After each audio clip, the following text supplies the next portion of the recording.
Mesdames et messieurs, bonjour à toutes et à tous.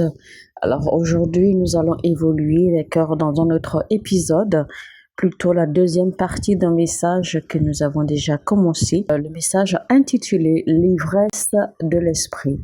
L'ivresse de l'esprit, le Drunken Master, deuxième partie, et ce sera donc avec le prophète Lovi Elias.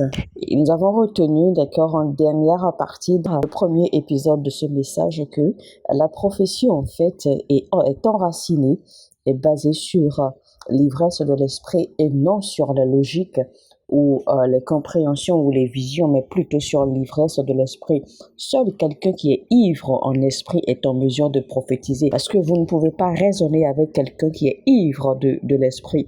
Si déjà quelqu'un qui est ivre naturellement de l'alcool, vous ne pouvez pas raisonner avec ce dernier, vous ne pouvez pas comprendre la dimension dans laquelle il exécute ce qu'il fait, vous ne pouvez pas comprendre la dimension dans laquelle il parle et fait ce qu'il fait. En fait, vous ne pouvez pas non plus argumenter ou raisonner avec quelqu'un qui est ivre en esprit. De la même façon que vous voyez les gens qui sont ivres de l'alcool, d'accord, en fait, agissent bizarrement, disent des choses même qui n'existent pas, déclarent des choses qui n'existent pas, voient des choses que vous ne pouvez pas voir normalement. De la même façon, quelqu'un qui est ivre de l'esprit, d'accord, en fait, dit des choses parce que ce dernier, en fait, vit à une dimension qui n'est pas pareil à la vôtre. Ce dernier est en mesure de voir les choses que vous ne voyez pas. C'est-à-dire en fait que ce dernier est en mesure de voir les choses qui n'existent pas, d'accord, et même les déclarer comme si elles existaient. Quelqu'un qui est ivre de l'esprit, en fait, exécute, d'accord, ces choses, fait les choses avec une dimension de foi que l'on ne peut pas expliquer. Alors quand Jésus-Christ déclarait de détruire le temple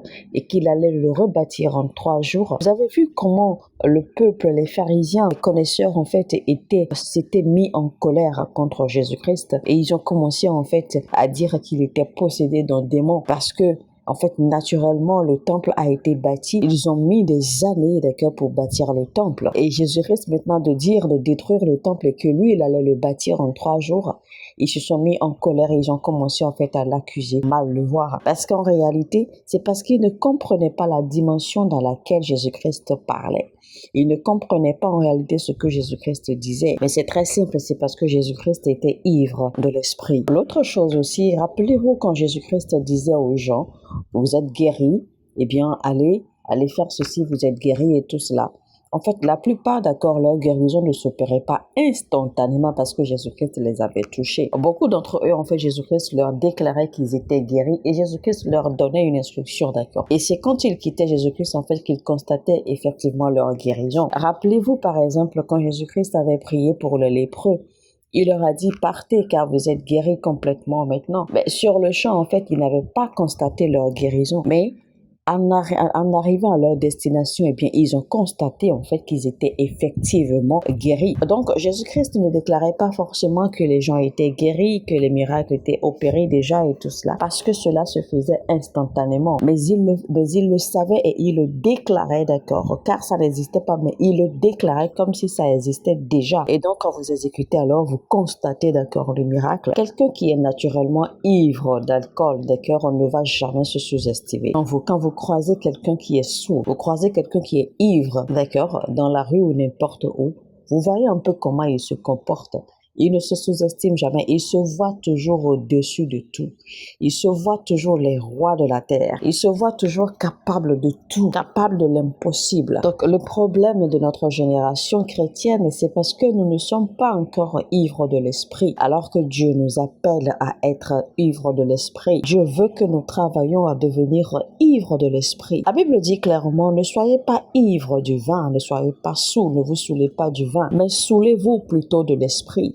Devenez ivre de l'esprit. Nourrissez-vous du Saint-Esprit jusqu'à ce que vous en deveniez complètement ivre. Et vous savez qu'en réalité, aujourd'hui, eh bien, toute personne qui naît de nouveau reçoit, d'accord, immédiatement l'Esprit de Dieu. On n'a plus besoin d'imposer la main à un nouveau-né de nouveau, c'est-à-dire à un fraîchement né de nouveau, d'accord, en Christ pour qu'il reçoive le Saint-Esprit. Parce que la nouvelle naissance, dès que vous confessez Christ et que vous recevez la nouvelle naissance et que c'est confirmé, eh bien vous recevez en même temps l'Esprit de Dieu car c'est la première impartation que vous recevez. Donc c'est là le premier niveau, d'accord, de la réception du Saint-Esprit dès que vous naissez de nouveau. nouveau. Et la Bible dit clairement que celui qui naît de l'esprit est esprit. Ça veut dire que dès le moment où vous êtes né de nouveau, eh bien votre esprit, d'accord, s'accorde à l'esprit de Dieu. Votre esprit se joint, ou l'esprit de Dieu se joint à votre esprit. Maintenant, le baptême du Saint-Esprit, maintenant, eh bien, c'est la première dimension, d'accord, de l'ivresse de l'esprit. Et maintenant, quand vous commencez, d'accord, à entrer dans le règne, quand vous commencez à entrer dans la dimension des révélations, eh bien, c'est là que votre ivresse de l'esprit commence à s'intensifier. Parce que là, vous commencez véritablement à vivre des expériences qui deviennent personnelles à vous, des expériences qui fortifient votre foi, des expériences qui fortifient votre relation avec Dieu, des expériences, d'accord, qui vous transforment, qui transforment votre perception, votre vision, vos façons de faire, vos façons de dire, votre façon de vivre et tout.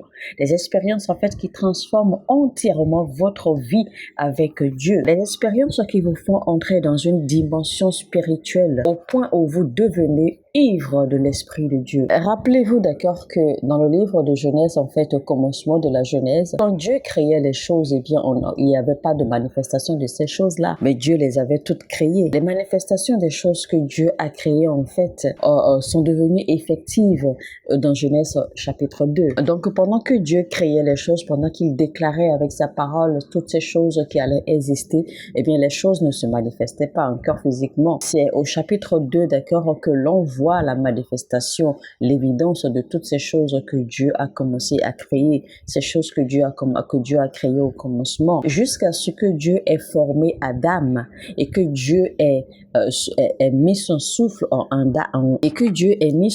à l'intérieur d'Adam. Et bien, toutes ces choses que Dieu avait créées, d'accord, n'étaient pas encore manifestées. Parce qu'en fait, si ces choses étaient manifestées, il fallait bien quelqu'un, d'accord, pour s'en occuper.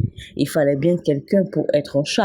Il fallait bien quelqu'un pour s'occuper de ces choses-là. Donc, il a fallu que Dieu crée Adam et que Dieu ait mis son souffle en Adam avant que ces choses, finalement, toutes les créations de Dieu se manifestent. Parce que Adam devait être en charge des créations de Dieu. Quand Dieu avait déclaré que la lumière soit et que la lumière ne paraissait pas encore, eh bien, qu'est-ce que Dieu a fait? Dieu a séparé la lumière des ténèbres pour que la lumière puisse éclater. Mais le problème que nous avons ici, généralement, c'est que quand vous déclarez quelque chose et que vous ne voyez pas la chose se manifester immédiatement, eh bien, vous vous découragez. Et quelqu'un dira que, bon, certainement, ce n'est pas encore mon temps, alors donc, j'attends le temps de Dieu et tout cela. Mais je vais vous dire que c'est parce que vous n'avez pas encore atteint le niveau de l'ivresse de l'esprit. Alors, Dieu veut, d'accord, que vous soyez intoxiqués de l'esprit. Mais cette intoxication, en fait, c'est un esprit. C'est un esprit qui doit se manifester. C'est une dimension. Mais cette dimension d'intoxication spirituelle ne s'ouvre pas à tout le monde.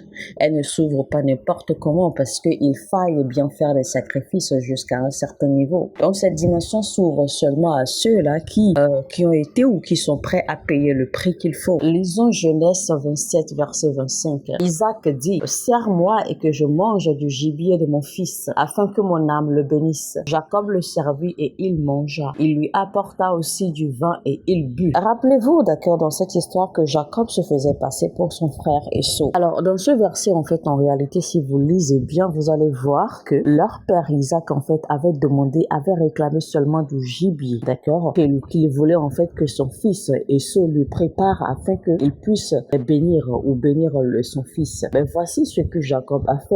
Jacob non seulement a servi le gibier, non seulement il s'est fait passer pour son frère Esau, ce que le père, en fait, avait douté au départ à cause, en fait, de la texture de sa main et tout cela.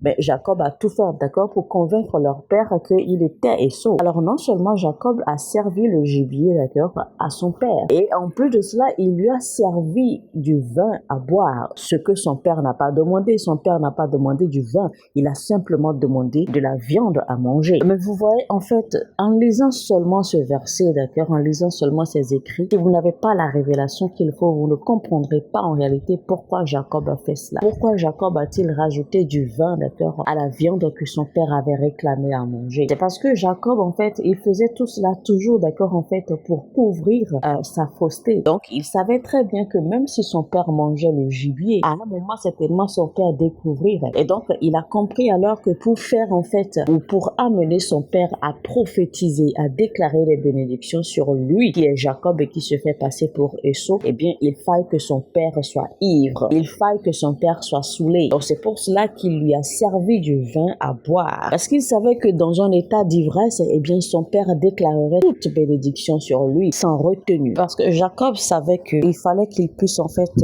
couvrir sa fausseté jusqu'au bout. Il fallait qu'il enlève tout doute, d'accord, de son père. C'est pour cela qu'il fallait qu'il rende son père ivre. Parce qu'il savait que sous le coup de l'ivresse, d'accord, du vin, son père n'aurait aucun doute. Son père serait libre, complètement libre, d'accord, en fait, de déclarer toutes les bénédictions, d'accord, qui pouvaient sortir de ses entrailles, que son père allait tout déclarer sur lui. Et rappelez-vous encore une des faussetés que Jacob a fait. Jacob a utilisé sa mère pour préparer, d'accord, le repas, préparer la viande. Donc certainement, eh bien, la viande était beaucoup plus succulente que ce que Esau aurait normalement préparé. Donc pour enlever tout ce doute, alors, il fallait que Jacob fasse quelque chose pour provoquer, d'accord, toutes les bénédictions que son père pouvait déposer. Alors on continue la lecture, Genèse chapitre 27 à partir du verset 25. Lisons maintenant le verset 26 qui dit: Alors Isaac, son père, lui dit: Approche donc et baise-moi, mon fils. Jacob s'approcha et le baisa. Isaac sentit l'odeur de ses vêtements, puis il le bénit et dit: Voici l'odeur de mon fils est comme l'odeur d'un champ que l'Éternel a béni. Que Dieu te donne de la rosée du ciel et de la graisse de la terre, du blé et du vin en abondance. Voici en réalité l'interprétation de ce verset. Vous voyez, les personnes qui sont ivres ne voient pas les choses comme tout le monde. Les personnes qui sont ivres n'interprètent pas les choses comme tout le monde. Les personnes qui sont ivres ne voient le mal nulle part. Les personnes qui sont ivres, d'accord, voient toujours le bien en tout et voient toujours la beauté de toutes choses. Et vous savez qu'en temps normal, d'accord, quand vous transpirez, eh bien, cela sent un peu mauvais parce que quand vous transpirez, eh bien, l'odeur de la transpiration n'est pas bonne du tout. Mais voici alors que Isaac demanda à son fils, premièrement déjà, de le baiser, c'est-à-dire de l'embrasser, parce qu'il était tout excité, il était tout content, il était tout joyeux parce qu'il était déjà dans un état d'ivresse. Donc, il ne voyait plus les choses comme tout le monde. Sa dimension était déjà vraiment loin. Il était déjà plongé, d'accord, dans cette vague de positivité, de progression, personne ivre, d'accord. C'est alors que Isaac demanda alors à son fils, d'accord, de l'embrasser. Et quand il senta alors l'odeur de son fils, il dit: Voici que l'odeur de mon fils est comme l'odeur d'une terre fertile, d'une terre productive, d'une terre que Dieu a bénie, d'une terre, d'accord, qui a été travaillée. Donc, il sent l'odeur de son fils, en fait, et il dit que voici, mon fils dégage l'odeur de quelqu'un qui a déjà possédé la terre. Vous savez qu'en temps normal, en fait, ceux qui labourent la terre, en fait, on trouve que c'est du travail dur, on trouve que c'est de la souffrance. Mais voici que Isaac, en fait, a transformé cela. Isaac a retourné cela.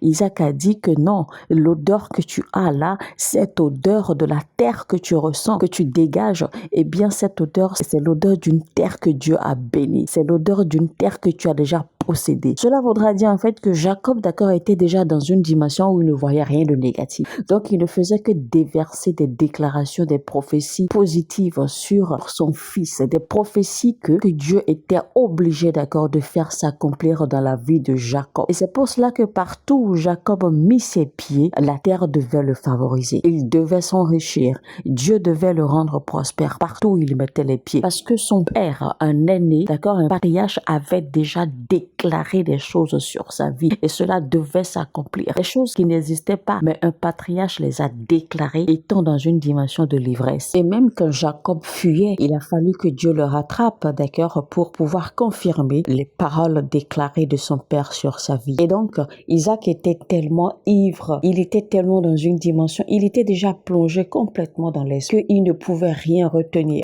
C'est pour cela qu'il a béni Jacob sans retenue. Il a déversé tout ce qui se trouvait à l'intérieur de lui, tout ce que ses yeux, d'accord, pouvaient acheter dans le règne de l'esprit, tout ce que son cœur pouvait accrocher comme bénédiction, eh bien, il a tout déversé sur Jacob. Et jusqu'à même l'impact de cette même dimension d'ivresse, d'accord, dans laquelle il était, il lui a même transféré cela. Et c'est pour ça, en fait, que Isaac disait, en fait, à son fils Esau: J'ai déjà béni ton frère de toutes sortes de bénédictions, il n'en reste plus une seule. Même le vin, je lui ai donné. réclamé. Ce vin, en fait, c'est le transfert, d'accord, de cette dimension de l'ivresse qu'il a transféré à son fils Jacob. Ce qui fait que partout où Jacob allait, eh bien, il était visité de Dieu. Il est vrai que Dieu aimait déjà Jacob, mais Dieu n'avait jamais visité Jacob jusqu'à ce que son père l'ait béni. Donc, c'est après que son père l'ait béni que Dieu a commencé, d'accord, à poursuivre ou à suivre Jacob de près. C'est alors que Dieu a commencé à visiter Jacob. Quand bien même Jacob fuyait à un moment, Dieu le trouvait toujours et Dieu le ramenait parce que les paroles de son père devaient être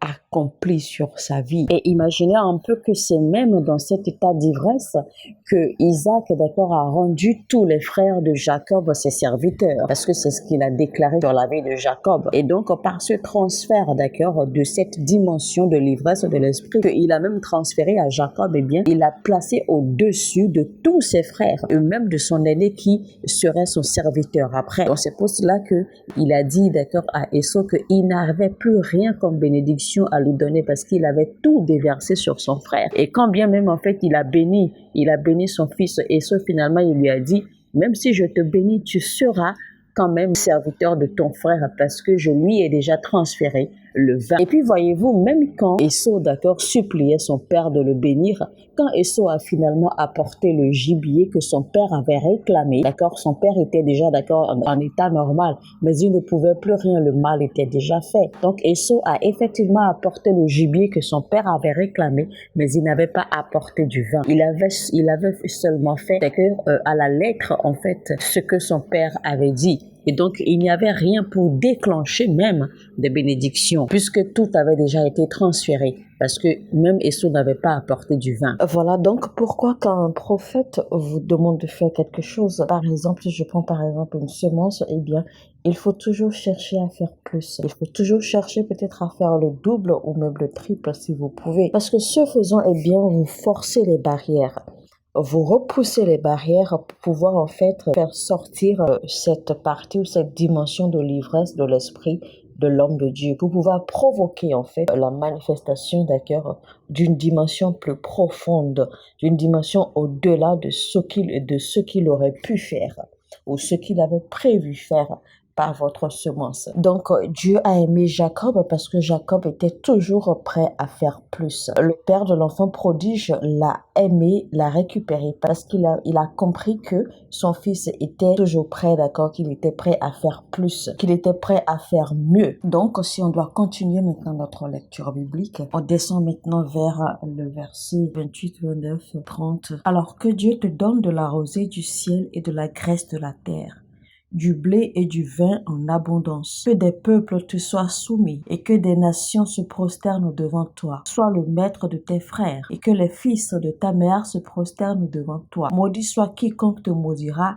et béni soit quiconque te bénira. Vous voyez, chers amis, que l'état d'ivresse d'Isaac, d'accord, l'avait fait pénétrer les pensées de Dieu pour Jacob. Sinon, tout ce que Isaac, en fait, avait déclaré comme bénédiction sur Jacob, c'était en réalité exactement les pensées de Dieu pour Jacob. Et en faisant ces déclarations, Isaac, en fait, était en train de remplir la volonté de Dieu qui Jacob devrait s'appeler Israël. Donc, il était en train, d'accord, de prophétiser exactement les pensées de Dieu pour Jacob sans même le savoir. Pourquoi? À cause de son état d'ivresse. Et son état d'ivresse, d'accord, en fait, l'a fait se connecter au monde supérieur. L'a amené à se connecter à la dimension divine, aux pensées de Dieu afin de faire toutes ces déclarations. Donc, c'était des déclarations assurées. C'était des déclarations que Isaac faisait de la profondeur de son âme connectée, d'accord, en fait, au surnaturel. Parce que à Jacob, Dieu n'a pas dit toutes ces choses, mais c'est plutôt son père Isaac qui a déclaré toutes ces choses sur sa vie, et toutes ces choses s'avéraient être les pensées de Dieu pour lui. Au point de dire que toutes les nations lui seraient soumises, au point de dire que même les gens de la maison de sa mère lui seraient soumis, au point de dire même que quiconque le touche, quiconque le maudit sera maudit et que quiconque le bénit sera béni. Vous savez, il y a des choses que l'on peut faire pour déclencher cette dimension de l'ivresse de l'esprit, d'accord, de non. Parce qu'il y a des choses que vous pouvez faire, il y a des actes que vous pouvez poser et un homme de Dieu sera tellement ému, il sera tellement touché qu'il aura envie de tout déverser sur vous, de déverser toute la bénédiction à l'intérieur de lui sur vous. C'est l'ivresse de l'esprit qui fait qu'un homme peut gaillardement déclarer que lui, il ne mourra jamais. Vous savez, cette foi que nous déployons n'est pas normale, ce n'est pas une foi ordinaire.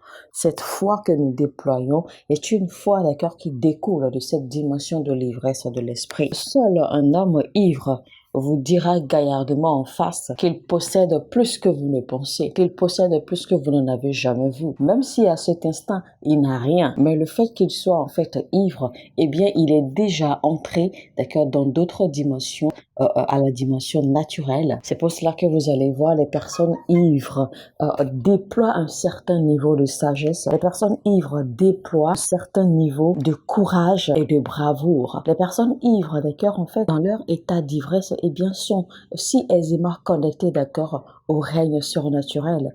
Parce que dans leur état, en fait, leur esprit se déconnecte facilement du règne naturel et se connecte aisément, d'accord, au règne supérieur. Alors, si le vin naturel, c'est-à-dire que si le vin du monde naturel peut saouler les gens, si l'alcool peut saouler les gens, d'accord, et les emmener à cette dimension, que dirait-on du règne surnaturel? Que dirait-on alors de l'ivresse ou du vin céleste? Imaginez donc un peu ce que le vin céleste, ce que l'ivresse céleste pourrait vous faire. Il y a une certaine dimension de foi, d'accord, qui est déployée par seulement ceux qui sont vraiment ivres de l'Esprit de Dieu. Je vais vous donner certaines clés ou quelques clés, d'accord, qui vous permettront de savoir comment entrer, comment pénétrer cette dimension de l'ivresse de l'Esprit Saint. Vous savez, certains ont l'habitude de dire, oh, voici, moi, je suis seulement talentueux, je suis seulement doué pour telle et telle chose. Je ne suis pas doué pour ceci, je ne suis pas talentueux pour cela. Je peux vous dire que c'est parce que vous n'avez pas encore reçu cette ivresse, vous n'avez pas encore atteint cette dimension de l'ivresse de l'Esprit de Dieu. Autrement, comment comprendre alors, comment expliquer que Jésus-Christ, que vous ayez Jésus-Christ en vous et que vous ne soyez doué qu'en une seule chose, alors que Jésus-Christ est doué en pratiquement tout. Donc, vous devez en principe être doué, d'accord, être multitalentueux. Vous savez, personnellement, je ne peux même pas dire combien de dons spirituels j'opère parce que, en réalité, chaque fois que je me retrouve devant une situation, devant un fait, eh bien, je dénoue le fait, d'accord, je gère le fait, d'accord, selon le guide du Saint-Esprit, selon le guide du Seigneur, et c'est comme ça que je m'en sors. Pourquoi? Parce que je suis toujours dans cette dimension, dans cet état de l'ivresse du Saint-Esprit. Donc, le Saint-Esprit m'aide, d'accord, naturellement à voir au-delà et à savoir comment on découvre avec certaines situations. Et bien, souvenez-vous comment l'apôtre Pierre a guéri ou a prié pour cet homme qui était assis à l'entrée du temple. Eh bien, il n'a pas eu besoin, d'accord, de la permission de ce dernier pour le faire marcher. Parce qu'en fait, quand il a vu ce dernier, il a simplement dit, écoute, moi, je n'ai pas d'argent ni l'or à te donner. Parce qu'en fait, ce dernier était assis, d'accord, à la porte, mendier. Et donc, à Pierre de lui dire, moi, je n'ai pas d'argent, je n'ai pas d'or à te donner. Mais ce que j'ai, si tu veux, je te le donne. Et donc, quand l'homme a accepté, eh bien, Pierre n'a pas eu besoin d'autres permissions, d'accord, en fait, pour guérir son affliction et le faire lever pour qu'il se mette à marcher. Vous savez, quand vous arrivez à cette dimension de l'ivresse ou de l'Esprit de Dieu, eh bien, vous n'avez pas besoin de la foi des autres pour fonctionner. Vous n'avez pas besoin de la foi des autres pour opérer. Vous n'avez pas besoin que les gens croient, d'accord, en ce que vous faites ou en ce que vous allez faire pour pouvoir opérer. Donc, Pierre n'avait pas besoin, d'accord, de demander à cet homme s'il croyait ou s'il croyait que lui peut prier pour lui pour qu'il soit guéri. Il n'avait pas besoin de son accord. Mais par contre, Jésus-Christ demandait toujours d'accord aux personnes pour qui il allait prier. Il prenait toujours le soin de demander, est-ce que tu crois? Maintenant, Jésus-Christ posait cette question toujours parce qu'en fait, il avait affaire à des à des bébés chrétiens. Il avait affaire, d'accord, en fait, à des gens d'une certaine classe élémentaire de la société. Mais dès que les apôtres ont commencé à opérer les miracles, eh bien, il fallait que les apôtres fassent plus que Jésus-Christ en a fait. Parce que Dieu, en fait, avait équipé les apôtres dans une dimension au-delà, d'accord, dans une dimension qui s'accordait à l'ivresse de l'Esprit Saint. Et Dieu a fait cela ainsi parce que Dieu voulait que même après Jésus-Christ, que les gens croient davantage en lui. Parce que quand les gens voient en fait les apôtres opérer les miracles et tout cela, eh bien, les gens s'étonnent, les gens se diraient alors, si ces apôtres, si ces disciples peuvent opérer des miracles, à une telle dimension, alors qu'en est-il de lui? Ça veut dire qu'il est vraiment le Messie, ça veut dire qu'il est vraiment le Maître, ça veut dire qu'il est peut-être vraiment le Fils de Dieu. Donc tout cela, en fait, n'était qu'une stratégie de Dieu, d'accord, pour cultiver la foi et élever la foi des gens. Donc Pierre savait exactement ce qu'il faisait avec cet homme qui était assis à l'entrée du temple. Alors il faut retenir ainsi que votre foi, d'accord, fonctionne. En d'autres termes, votre dimension ou votre niveau d'ivresse spirituelle détermine la foi que vous déployez. Alors, finalement, c'est quoi l'onction? Eh bien, l'onction, d'accord, c'est le vent spirituel, c'est l'alcool spirituel. L'atmosphère est chargée d'onction. L'atmosphère est chargée du vent spirituel, c'est-à-dire du vent de l'Esprit de Dieu, qui est l'onction, évidemment. Eh bien, des choses incroyables se produisent. Mesdames et messieurs, nous allons nous en arrêter là aujourd'hui, d'accord, pour la deuxième partie de notre message, l'ivresse de l'esprit. Deuxième partie avec le prophète Lovi Elias. Je vous retrouve très très rapidement pour continuer ce message. La troisième partie est certainement la dernière. Sur ce, je vous dis que Dieu vous bénisse et à très très bientôt.